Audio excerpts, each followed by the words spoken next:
Alright, so 2025 seems to be the year of respooled film, or maybe more appropriately, the year of the death of respooled film, as Kodak cracks down seemingly more and more on these film companies that are trying to release film to their own specific local markets. Daddy Kodak can't be having any of the rats stealing any of the cheddar from the King's Lair. Well, I recently started shooting more and more of these Kodak respooled films and came across Santacolor 100, a respooled Kodak air surveillance film that has been rendering really great results. It's technically Aerocolor, and in my opinion, one of film's best kept secrets for film stocks in general. Now, as for the creators, this isn't their first rodeo and have produced a black and white film stock in the past called Santa Ray 1000 and Santa Ray 125. So safe to assume they definitely understand what they're doing. Personally, I don't know what the deal with Santa is or the obsession with Christmas. For what it's worth, I think Kwanzaa Chrome 100 has a better ring to it, but obviously they have a thing for pagan papas. I don't know what my thing is for fatherly figures in this episode, but that will be the last reference, I promise. I gave some of the roles to my friends in Utah, and they both sort of laughed and asked why I was giving them Christmas-themed film in July, which,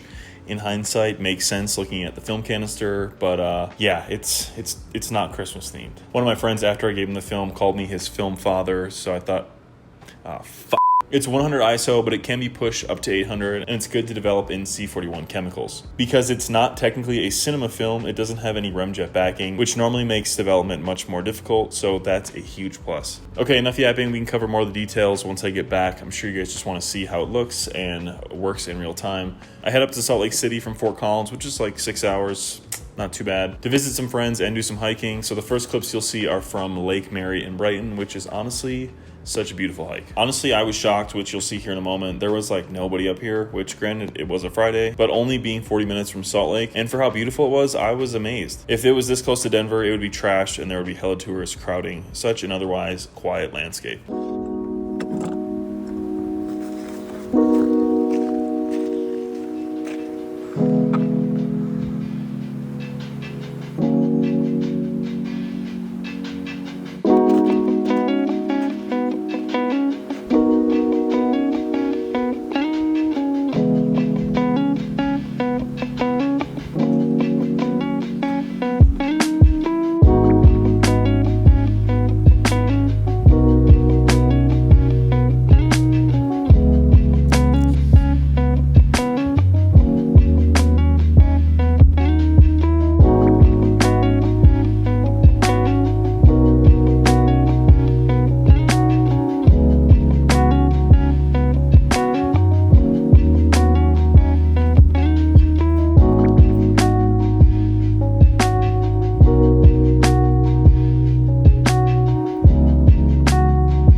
As you can see, that lake was honestly amazing. This was Colorado. There would be like hundreds of people there. I'm not even kidding. And the fact that this is like 40 minutes from Salt Lake City is pretty nuts. So yeah, hopefully the photos came out good. I shot some extra Lucky film, which I'll show here quick. I'm shooting some of that for the anticipation of some of the color film. I figure I might as well have some knowledge on the black and white, but beside the point for this video, I think that was a good first little test to see how the film comes out, and yeah, we're gonna keep her moving.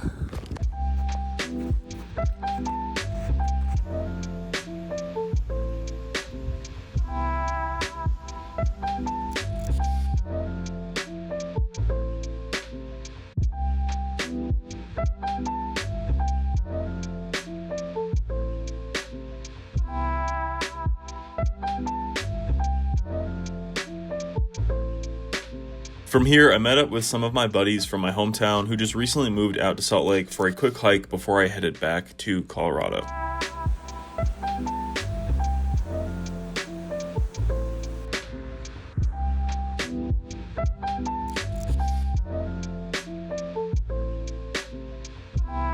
So I ended up having like 30 some shots left on my roll, so I jumped on my Hovsco bike, which I just want to take a sec to thank. They sent this over for me to rip around this summer and shoot some film on, and for little jaunts in Estes and around my neighborhood, it's been great. It goes up to nearly 30 miles per hour and has quite a long charge radius. Plus, it comes in this super cool vintage scooter enduro style cruiser. They also have some other e-bikes on their site that seem pretty cool, but in different styles and use cases. The mountain bike one is especially catching my interest once my leg is fully healed from braking over the winter. The GTRS has multiple biking modes, but I mostly just kept it in the full throttle electric mode, and it did pretty good on the dirt paths I took it on. It comes with these big beefy tires too, which is a nice plus. And overall for the price point, I think it's a pretty good deal. There's an app where you can connect to the bike and control some other things with it too, which I think is a nice feature as well. Well, anywho, I hopped on my Hobsco and cruised around to see what I could find.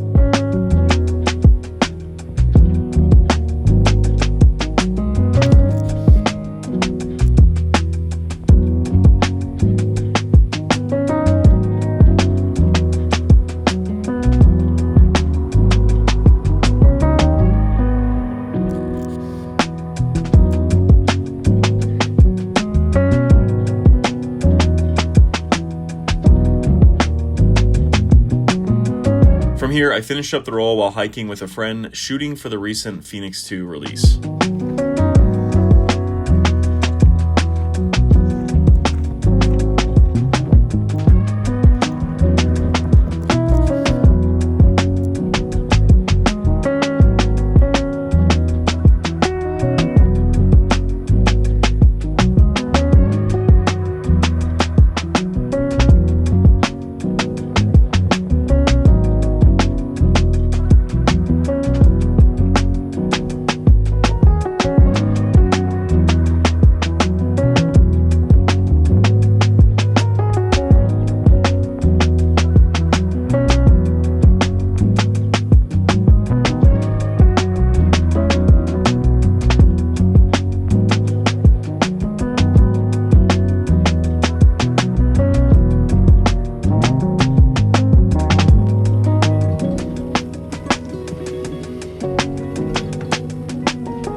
Okay, so now that we're back and now that I've got this film back and looked through it, what do I think? Like I alluded to before, I really dig the film. The colors are punchy and vibrant, yet lifelike and somewhat muted. I don't know, it's hard to explain, but hopefully it comes across in the photos. Now let's talk about Santacolor a little bit more and the origins that is Aerocolor. While in this specific case, I was shooting Santacolor, the same respooled film is available via Flick Film Electro 100, Luminar 100, and Film Washi X. So definitely look into whatever the most price proficient in your area is specifically.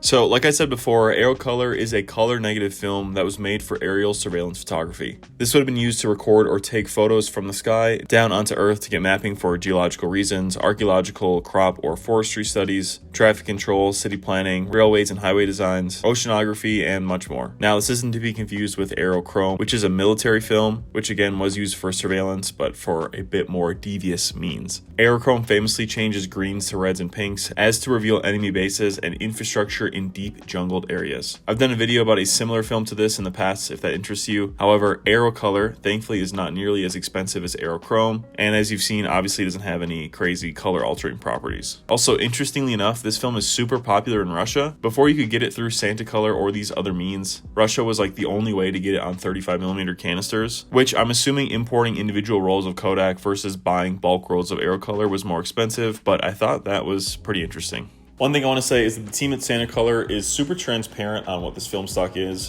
which I think is a really good thing. I think there's a lot of film companies out there that kind of sell film under the guise of it being a new emulsion, even though the vast majority of consumers they're selling it to don't know what a new emulsion is or what that really entails. So I think good on Santacolor for being transparent. And to be completely blunt, people who don't know the difference between what a new emulsion is, honestly, aren't going to care. So I understand the whole marketing tactic, but yeah, good on Santacolor. Which according to them, the film stock falls somewhere between the more muted tones of Portra and the super punchy, saturated, more contrasty tones of Ektar, and I would agree for the most part. The best of both worlds, if you may. However, because it is decently saturated, skin tones can be a bit much. Like sometimes it looks like your subject bathed in hot Cheeto dust, sexy or frightening depending how you want to look at it. But from other results I've seen from photographers online, I've been really impressed. And for only like $11 right now, it feels like it's in a really good place. I can't seem to find any 5 Pro packs online other than eBay, but if they have continued success, I would imagine we could be seeing more of those. However, with the economics of film, I'm not sure, to be quite honest. Also, before I forget, the film does have some slight halations to it, which is interesting. It's not nearly as heavy as Cinestill, but I do think it is something noteworthy. But ultimately, I really enjoyed this film. Honestly, all of Kodak's unreleased cinema film, respooled, all that good stuff, for the most part, I think is done really well. Which is why I think it could be interesting, depending on what we see from Kodak and this whole Vision 3 Remjet debacle, I guess I could call it, to see if they'll be selling some of their own cinema film, if Cinestill will be selling any of it. Yeah, only time will tell. The best part is that it comes in at an affordable price, only raising value, especially when it comes to 35mm color film. It's managed to carve out a lane for itself, especially at the current price point, and is being sold by a solid, transparent company, which, in my opinion, is what the subculture needs. Not everything needs to be new emulsion to be good. These respooled, well-kept films from alternative means that are transparently dished up to us consumers in high-quality mediums is just as good, in my opinion. I'm stoked to see stuff like this continue to come out, and interested to see what Santacolor will cook up next. Also hoping that they ditch some of this Christmas Santa-themed stuff, because personally, I think that it can be driving some people off, thinking that it's going to be like a super green and red themed film, or it's going to have like Christmas trees dotted over it. I don't know. I think rebranding could only benefit them. Otherwise, I think that's going to do it for this one, guys. Thank you so much for watching. Let me know down in the comments if you shot Aerocolor, or specifically if you shot Santacolor, and what you think of it. Otherwise, the next one, thank you so much. Stay safe, stay shooting. Adios.